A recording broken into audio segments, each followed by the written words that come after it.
రాబో తరాలకు ముఖ్యంగా యువతరానికి వారు రచించిన ఒక పుస్తకం ఇది దిక్సూచిగా మారాలి.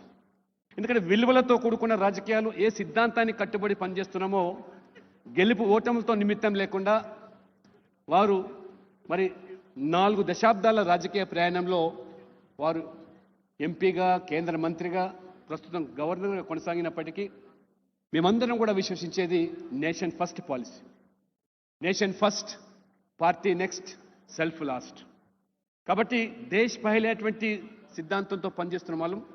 కాబట్టి మనమందరం కూడా ఆ యొక్క పుస్తకాన్ని కొత్తగా ఈ రాజకీయాలకు వచ్చేవాళ్ళు ఏ సిద్ధాంతం కోసమైతే దేశం కోసమైతే పనిచేయడానికి ముందుకు వస్తున్నారో విలువలతో కూడుకున్న రాజకీయాలు.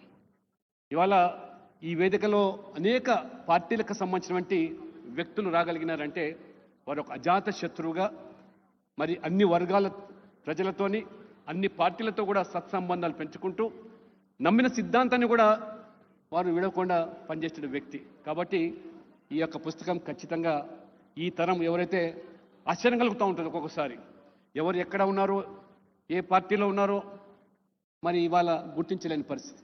కానీ ఈ పుస్తకం ఖచ్చితంగా కొత్తగా వచ్చేటువంటి రాజకీయాలకు వచ్చే తరానికి వారికి దిక్సూచిగా మారాలని తప్పకుండా ఈ కార్యక్రమం ద్వారా నిజంగా 2 రాష్ట్రాలకు సంబంధించినటువంటి అనేక మంది మాతో కలిసి పనిచేసినటువంటి దాదాపు 30-40 సంవత్సరాలుగా పనిచేసిన వాళ్ళు రావడం జరిగింది. చాలా సంతోషంగా ఉన్నది.